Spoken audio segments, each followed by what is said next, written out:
Right, okay, Dr. Joe Kelly, historian. 1,500 years to the anniversary of the birth of Colmcille, right? Do we normally talk about and recognise people on the anniversary of their passing, or is it always their birth, or what way does it work? That's a very good question, Greg. And usually in the canon of the church, it's usually on their death. That's the date that they celebrate. For example, St. Stephen's Day is the first day after Christmas, given for the commemorate the death of St. Stephen. Most saints are celebrated on the date of their death. And possibly that was because they didn't know necessarily the date of his birth. And Colmcille, while we do know it was the 7th of December, because that's what the annals tell us, but we're not too sure if it's 520 or 521. So we've gone with 520 and 21 to cover both historical perspectives. But today is the 1500th anniversary of Colmcille, which is a very significant date. This man arguably was the most... Well, before we get there, because we're going to talk about that, but often we don't talk about how people end up there, because we all come into this world for the most part the same. And you know, tell us about his youth, his childhood, you know, how he gathered his knowledge before he becomes the man that we will talk about in a moment. Do we know much about that and what formed him? Yeah, well, you see, the beauty of it is that probably more than any other personality of the time, and that's probably why he's one of the big three of St. Patrick's and Bridget Colmcille. There are 3 Latin lives written from the 7th century about Colmcille. That's pretty amazing for that time, that there actually is that much evidence available about him. There's probably more written about Colmcille than there is in the Bible about the birth of Jesus in the Gospels.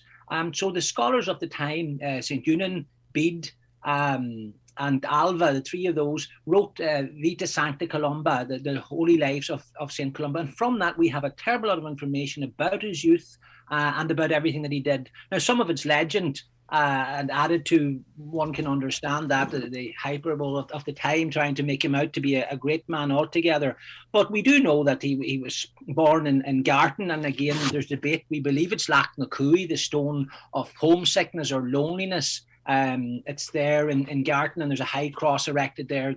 Cornelia Dare, the owner of Glenday Castle, erected a cross in 1911 as a massive big Celtic cross. Oh, it must be over 20 feet high, to mark the spot. And Yat means stone, Cui, loneliness, and believed that Colmcille was born on this stone, and that anybody going abroad, if they would lie on this stone, they would never have homesickness. So in years gone by, and people going to Derry to get the boat to go to America or wherever, they would have gone through Garton, lay on that stone in the hope that they wouldn't have the homesickness. So that's, Manners O'Donnell believes that he was born elsewhere, but there's debate about that. But he was born there and reared then in Kilmacrennan, and was Cruhan MacCallaghan was his mentor, his basic learning from him, and he was baptised.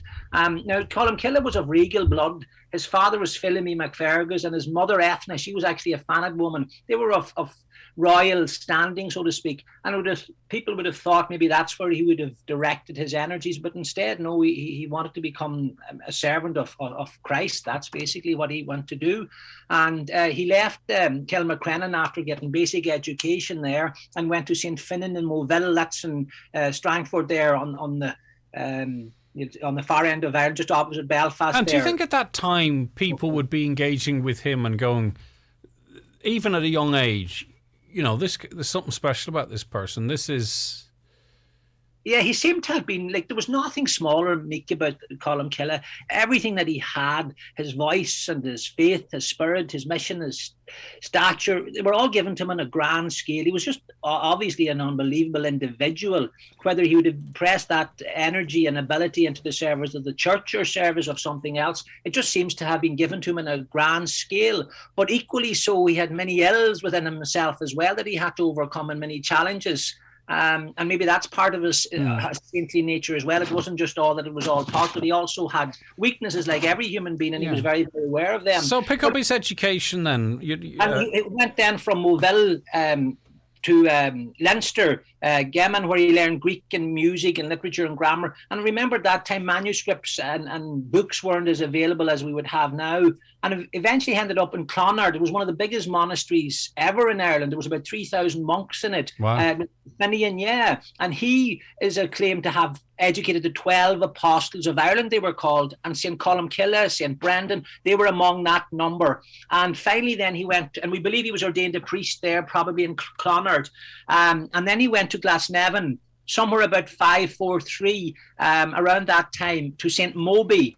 But the plague, and interesting, with COVID and everything today, a plague hit Ireland at the time, a universal and extraordinary plague, according to the Annals of the Four Masters, hit Ireland about 543 and around that time. And so Colmcille decided and was sent home to go back to Donegal. And as he was crossing over, and we're not sure where it is, a Moyle River, but he prayed that the plague wouldn't follow him across that, and seemingly it didn't. Budja Connell it was called, but it was a plague anyway, and he went back home. And he stayed at home. Okay, your line's broken there. Stay where you are, Joe. I'll come to you, back to you in a moment.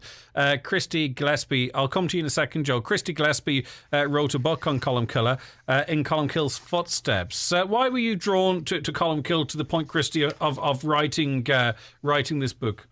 Well, I took over as principal in Termon National School in 1993, and the school in Termon, known as Colmcille in Charman, it, believe it or not, is one of 1,300 schools in Ireland and in Britain that are named after the saint. And I suppose Termon could lay claim as to being the school, the local school of the saint, because we would take in the children from the Garton area where he was born.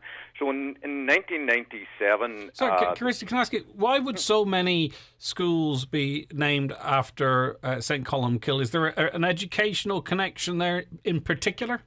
No, not as such. It's more, I suppose... I would look on Colmcille as maybe being one of the most influential Irish people that has ever lived. And the vast skill, already Joe has given you a very good outline of his early years and his education.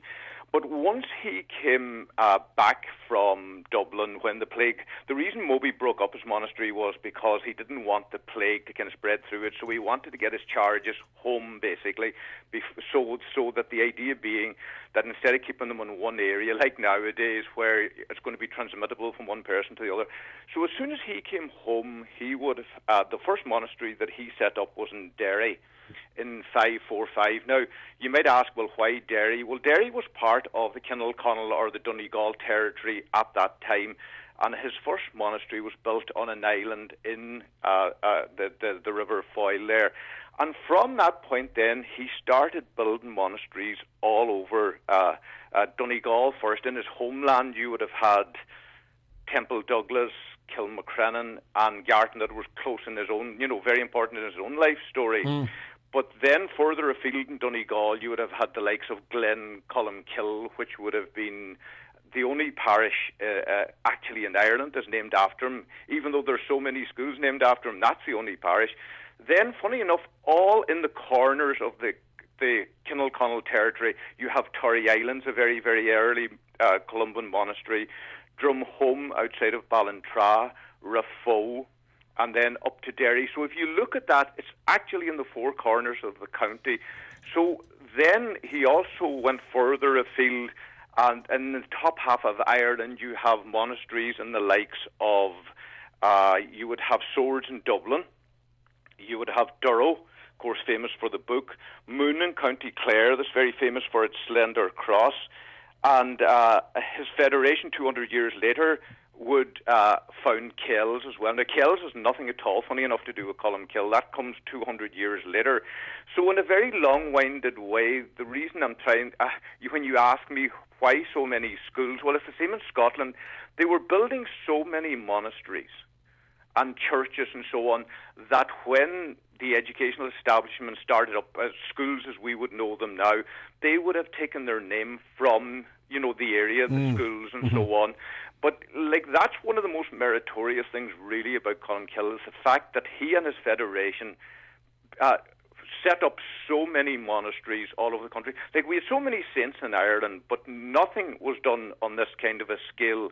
And eventually he became the first person, interestingly, to evangelize another country. So when he goes across to Scotland, he's setting up monasteries on the islands and on the mainland proper in Scotland as well. So if you're asking why so many schools... You've answered that. I think that is a very long-winded answer. No. Listen, this is about learning. And Joe, Dr. Kelly, like, I often... I'll be curious of the practicalities of this. You don't just go into an area and build a monastery or establish a church. He with others, the church itself, who drives that, who plans that, who's making these decisions? There's obviously some sort of a strategy towards it at that time. What was the strategy, the motivation, and how was it all funded and planned? Well, again, the funding of it was maybe their own energy and their own basic instincts to survive with regards to food and so forth. But the way the society would have been structured, the tuas, the little kingdoms, really that you tried to work with the royal family of each area, and if you had success there, then you would have success elsewhere. And so that's how he would have worked. And don't forget, again, he would have been related to the High King of Ireland himself, so access to royalty and to the native leaders, he would have found that maybe a lot easier. And because of his education, his understanding, and he was called Crimin, which is, before he was called Colmcille, means fox. So he was a cute sort of fella. He was able to, you wouldn't put a fast one on him, let's put it like that. And so he was obviously very intelligent and bright, and would have had great political skill to negotiate and to achieve what he set out to achieve. He must have been very, very well thought of, but at the same time very well driven himself as an individual. He certainly was a man with a mission and went about his work fully diligent and with great energy. And Christy is correct about all the schools and foundations. But why Derry, by the way? When he was was it his first monastery in Derry? Why that particular location? Well, I suppose if you're there was always a pattern there in that.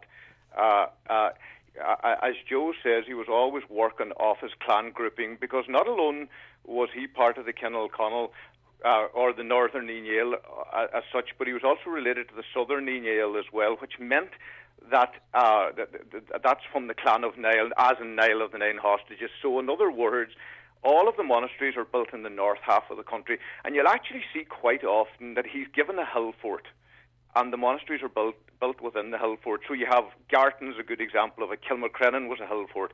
Durrow was a hill fort. So was Derry. And so, Christianity had only been in Ireland for about 3 generations at that stage. And Colmcille himself you could call a Celtic Christian, in that what they would do when they go to these areas, they would seek out what were known as oak groves, or that would be spaces within oak forests, and it would be within them that they would site the first church. So what they were saying to the people is, you can keep a lot of your practices, we'll take your holy places, but what we're doing is we're changing the God. And so you see that name oak coming up all over the place. So for instance, Dura Colmcille, or Duracalaga, the oak grove of Colmcille. Durrow is the place of the oak. The first name of Kilmacrennan Monastery, named after his mother, who had a lot to do with him going down the Christianity route. It was known as Dura Ethna, or the Oak Grove of Ethna. So there's a very definite pattern there where, as Joe says, he's working off the clans, because he would never have achieved what he achieved without the power of the clans being behind him. And that royal birth that he had was very important, because his dad had been ruler of an area from the Swilly over as far as the Crawley River. His grandfather, Fergus, was also the leader of the clan. And if you look out from the birthplace now in Garton to the townland across from you, that's to this day still known as Chirargus, or the land of Fergus. So it's been named that for the last 1600 years. So Colmcille was able to use this royal influence and the royal power in a very practical way, because he was able to go to these chieftains in these Tua areas, and they would grant him a hill fort and protect him as well. Okay. Listen, stay where you are. We'll be back with more, but we do have to take a break, and I get caught up in these conversations and then forget that we have to keep the lights on. So we'll have more on Colmcille. Today is the date that has been chosen to mark the 15th 1500th anniversary of the birth of Colmcille. I imagine some of the events that have been planned have been scuppered by Barra, but anyway, we'll be talking more about Colmcille after these. A voucher for the Silver Tassie Hotel and Spa, the perfect Christmas gift. The Silver Tassie Hotel and Spa are sponsors of today's show. Something exciting is happening at Dunnes Stores. The Dunnes Stores Christmas Millionaire Draw is now on, with winners in every store every week. For our grand prize, one lucky shopper will become our Dunnes Stores Christmas Millionaire, winning 1 million value club card points. That's your shopping for the whole year worth €10,000. Simply come in store and swipe your value club cards to enter. Swipe and win today with the Dunnes Stores Christmas Millionaire Draw. Terms and conditions apply. See dunnesstores.com for details. Don't sleep in and miss the very latest beds and mattress offers from dfibeds.ie, Ireland's leading online bed and mattress retailer. You'll get a comfy Irish-made mattress, upholstered base and headboard from an amazing €229. Check out the full range at dfibeds.ie. Delivery free and guaranteed to you within 7 working days. DFI Beds. Sleep well, live well. Give the gift of sport from Brian McCormick Sports and Leisure. New O'Neill's Harlem Donegal range. Quarter zips with matching bottoms, jackets and hats. Look the part, play the part. Click bmcsports.ie. Looking for the perfect gift for your someone special or looking to treat yourself? Well, McElhinney's is the place to be today with our annual Christmas shopping day. Come along and enjoy our fabulous gift ideas and lots of festive cheer in store today and tomorrow from 9:30 until 7 p.m. McElhinney's, where all your dreams come true this Christmas. As a result of Brexit, the UK is introducing additional checks on all EU goods from January 1st, 2022. If your business exports goods to or through the UK, excluding Northern Ireland, you should be aware of new requirements, especially regarding pre-notification and ferry boarding formalities. To avoid delays, it's vital that everyone in your supply chain understands these changes and knows what they have to do. For information and supports, visit gov.ie/Brexit. Petworld.ie, the site where you can treat your pets this Christmas with great value on gifts, toys and Christmas selection boxes, not to mention our unbeatable prices on all pet foods and accessories. Available now for home delivery only at petworld.ie. Your one-stop shop this Christmas. The Silver Tassie Hotel and Seascape Spa gift vouchers are available online at silvertassiehotel.com or at the hotel reception. Call and collect available daily on 07491 25619. Okay, Dr. Joe Kelly, then tell us about the Bible and the copying of the Bible, and I wouldn't have thought that would have been an issue going back, 1500 years, but what did Colmcille do and what were the repercussions? Well, it's believed that there's about 300 different manuscripts that he would have copied or would have been involved in having copied. And again, there was no book printing going on, so everything was manuscript, handwritten on vellum. And you could imagine a man of his education hearing that there's a new copy of the Bible available somewhere, and he'd go, well, I'd want to read that, I'd want to see what's in it. And so he heard that his old master up in Moville near Carlingford, he heard that he had a copy of St. Jerome's Gospel with the pastor and the other things in it, and he decided to go there to read it. And allegedly, he copied it at night, and he made a copy of it. Because that would be a huge amount of work. Yeah, well, if you look at the copy, has actually survived, and it would be still good standard, but it would appear that it was done fairly quickly. From it's not overly decorated; it's very basic, and it's in its typeset and the way it was copied. So it would look like he did do it, and he took it with him. And when Finan found out that this had been done, he wanted the copy back supposedly, and he went to the High King. Now remember that. Colmcille, as Christy pointed out correctly, Colmcille would have had his great-grandfather would be Niall of the Nine Hostages, so the High King of Ireland was his second cousin. And so he probably was thinking, well, the judgment will be made in my favour. This was 561. But in fact, Dermot, the High King, made a ruling, Laga Ba Round, to every cow its calf, so to every book its cow book, its copy book. So he insisted that the book would be returned, but being a good Donegal man that he wasn't going to do that too easily, so he didn't return the book. And where is it now then? You talk of, we know of its condition, so... Yeah, well, what happened basically, I'll come to that. What happened basically was he didn't give back the book, and then the High King's army killed a fellow. Curran was his name. He was the king of Connacht's son. He'd been playing hurling. He killed someone, accidentally hit them on the head. He sought refuge in Colmcille's church, but he was dragged out by King Dermot's soldiers and killed. Curran was, and Colmcille saw this as an affront to his authority and to the church's authority. So that, on top of him being asked to give back the caha, as it was called, we'll explain that in a minute, led to Colmcille calling the men of the north to help him, and it became a war, the Battle of Culdrivna. That's between Belbulben there and the sea down there at Sligo. And the war ensued, but the Ulster men, or the northern men, were successful. And the book is called the Caha. Cah means war in Irish, the battler. And it was used by the O'Donnell clan. And it was usually a Franciscan monk would go around the army and bless them before they would go into war. And that book survived as a long, long story. And it was enshrined in what they call the Dona Arigat. It's a special shrine. And the shrine is in the National Museum. But the copy itself, which I've had the privilege of seeing, is in the Royal Irish Academy. And I took my students there from the Ross's Community School there, and they brought out the manuscript, the handwritten manuscript of Colmcille. How is it presented? What does it look like? How is it presented? It's vellum, and it's in a very, very good condition. When they got it initially, it was stuck together, and when they opened the Dona Arigat in which it was encased, there was a big row about that, because the O'Donnells were saying someone of them should be present when this has been opened, and it was opened, and it was in relatively good condition, and it's to this day it's very visible. It's on vellum. It has survived. Christy, you wanted to come in there?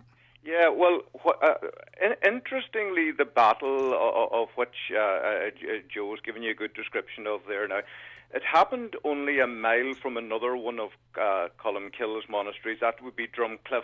If you're driving from Donegal to Sligo, you actually drive through the monastery, because the round tower is on your right-hand side, and one of the three high crosses that used to be there was on the left-hand side. That's right, yeah. And W.B. Yeats, of course, is buried there. And it's more renowned for Yeats' burial, perhaps, than its connection to Colmcille, is it, Christy? Really, it is? Yeah, very much so. But the battle itself, the Battle of Culdrivna, took place just a mile from that monastery, right in the shadows of Benbulben Mountain. Now, funny enough, I would believe myself, certainly, that Colmcille's clan at the time, the Kinnell or the Northern Nial at that time, Colmcille's relationship with the High King, Dermot McCarwell, was not good at that stage, because Dermot had kind of one foot still in the pagan camp, and he was the Feis of Tara was being still held every year. As Joe pointed out, there was a young son of the King of Connacht, that was Kiernan. He was, at the time, he was one of the hostages that the High King had, but he was under the protection of Colmcille. And without Colmcille having had any say in it, Dermot had him executed. Now, at the time, it was a kind of a guarantee that if you were taking the hostage from an under king, that some ecclesiastic would kind of go guarantor for him. So basically, they would have that protection. But in this particular case, Dermot totally and utterly ignored that. So battle lines were drawn up. So on one side you have Colmcille's clan, the Northern Nial, along with the Connacht crowd. That explains why the Connacht crowd were with them. And then you had Dermot on the other side. And Colmcille's side would have won a great victory. And as a result of that battle, the power base moved in Ireland from the Southern Nial up to Colmcille's clan. And very, very soon after that, Colmcille's first cousin became the first of the Northern Nial to become High King. Yes. And his nephew afterwards. But I actually believe myself that, which is a lovely tale and it's a lovely fable, but that copying of the book is a much, much later. Well, that's an interesting one, Christy, because that leads me into a question I'll ask Joe first. How much of, Colmcille's history is agreed, and how much is the toss argued over, Joe? Okay. And I'll ask you the same question, Christy. Well, quite a lot. Again, going back to the manuscripts that I mentioned, the three lives of Colmcille, if you read St. Eudin's, for example, manuscript, there's a lot of stuff that was led to a lot of imagination, and it's not credible. But as Christy had talked about earlier about the spread of Colmcille and the influence and the Columbilisation of Ireland and of Scotland, his character was obviously made a lot bigger than it necessarily was, and a lot was added to it. The miracles he did, the places he went. I mean, it wasn't possible for him to be in all those places. Some might even argue that he was never, for example, on Tory Island, or he was never in Glen Colmcille, but that it was subsequently his followers Columbanized the areas. But what we do know is that he was responsible for the establishment of about 44 churches, monasteries here in Ireland, and about 55 in Scotland. Now, imagine a parish priest trying to achieve that today. Unbelievable. Yeah. So yeah, Christy, same question to you. You know, how much are we agreed on, and how much of it is up for debate? And I think you've been involved in discussions, as I'm sure Dr. Kelly has as well, arguing the toss over some of these finer points of Colmcille's life. I think, you know, we've been kind of commemorating his life now for the last 2 years. And, like, you know, he was a very real person. He lived in the last 3/4 of the 6th century, achieved much, which I'll tell you about in a wee while. But I think, you see, over 1,500 years, naturally, we've lost quite a bit of the history. Also, sadly, an awful lot has been made up and kind of added on. And sometimes what happens as a result of that is you get this kind of a woolly, a kind of a legendary figure, a Finn McCool type figure. And the sad part sometimes with that is that the real story gets lost. And, like, the real story as such is all there. And a perfect example of that being the famous Caha that Joe was describing there a wee while ago. Because, to my mind, if you asked anybody about Colmcille, the first thing they say, oh, he copied the book, and there was a big battle and so on. Now, funny, that book was central to that battle, but it wasn't because it was being copied. I believe that what happened was that once the battle was going to be taking place, what happened was that Colmcille, and he copied a lot of manuscripts, and what he would have done, he would have allowed that book to be carried into the battle as a talismanic, kind of we're following the book kind of thing, don't lose the book. Right. And if I'm right in saying that, then this is the first time in either Britain or Ireland that a holy relic was used in a battle, and I think that is what was the central thing about the book, because afterwards his clan kept on using the book, yes, as a battle standard, and the O'Donnells afterwards. And I think in later years there, in order to explain away, well, why was this book there in the first 20 place? seconds, Christy, because I have to go, unfortunately, we're at the end of the programme. Not at all. Oh, no, I was going to say, if you want to finish that sentence. Oh, sorry. Yeah. Sorry. So I believe that this is why you had this story of the copying of the book. It kind of explained why the book was there. But I have no doubt that it was copied by Colmcille. It's a book of the Psalms. I have no doubt it was central to that battle, but it wasn't because it was copied. Okay, Christy, I love it. That's what's brilliant about history. Christy Gillespie, the author of In Colmcille's Footsteps. You've your own book out now. You've written a book on Colmcille. Bishop Alan McGuckian's going to launch it in Lochotha and Go to Hawk this Friday in a minute and a half, and we only got up as far, well, we touched a lot of it, but there's so much there. Your focus, how do you write this story, Joe, in the last minute or two? Well, just Christy had mentioned there, where's the legend begin and where's the fact end? And you've talked about this before, that there is a crossover there. Yeah, and look, I wrote this book. It's 217 pages. It's a book reflecting the Colmcille tradition in my area. So it's bringing together everything that I know in my lifetime about Colmcille, going back as far. I suspect some bars. I suspect some bars playing with our connection there. No, we're going to have to leave it there, unfortunately. But you know what? In terms of timing, it's not the worst bit of timing. We'll let you know tomorrow about the launch and the name and more details on Father Joe Kelly's book.